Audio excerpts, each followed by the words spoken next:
మేము బయట ఎక్కువ ఈవెంట్స్ చేస్తూ ఉంటాం, దానికోసమే ఇంతలా తిప్పలు పడుతూ ఉంటాం. ఓకేనా? Thank you so much. అందరూ కూడా మీకు రిటర్న్ లో కూడా ఎక్స్ప్లెయిన్ చేస్తాను. మనకి ఇక్కడ కనిపిస్తున్న విలేజ్ ఫస్ట్ ఆఫ్ ఆల్ చూడండి, ఇక్కడ మన బోట్ స్టాప్ అవుతుంది.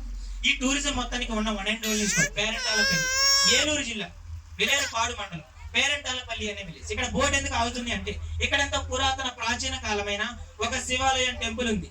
శ్రీ విశ్వేశ్వర స్వామివారు స్వయంగా శివలింగ రూపంలో ఇక్కడ మీకు దర్శనమిస్తారు.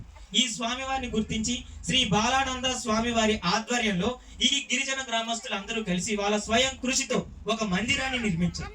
మందిరాన్ని నిర్మించి రామకృష్ణ పరమహంస ముని గారు ఇక్కడికి రావడంతో ఒక ముని మఠాన్ని కూడా స్థాపించడం జరిగింది. శ్రీ రామకృష్ణ పరమహంస ముని మఠం. ఇవి రెండు కూడా ఇక్కడ మీకు కనిపిస్తూ ఉంటాయి. అండ్ ఇక్కడికి వెళ్ళాలి అంటే కొన్ని నియమాలు, కొన్ని కట్టుబాట్లు అనేవి ఉన్నాయి. అవి మీ అందరికీ తెలియజేస్తాను. ఖచ్చితంగా పాటిస్తూ మీరు ఆలయ దర్శనానికి వెళ్ళి రావాల్సి ఉంటుంది.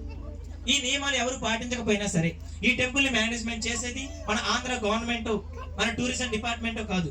ఇక్కడ నివసిస్తున్న మా గిరిజనులు నియమాలు పాటించకపోతే మనపై తగిన చర్యలు తీసుకుంటారు.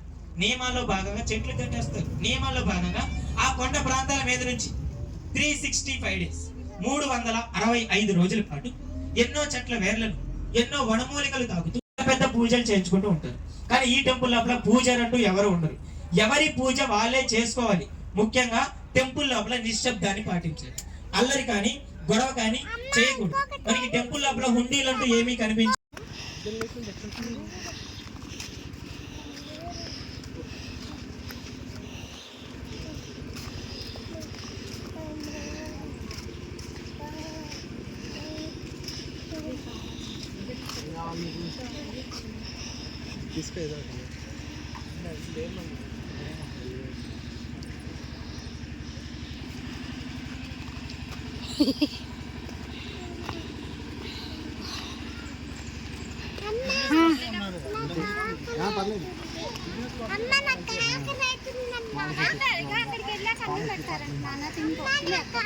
ఏం కావాలి చెప్పు.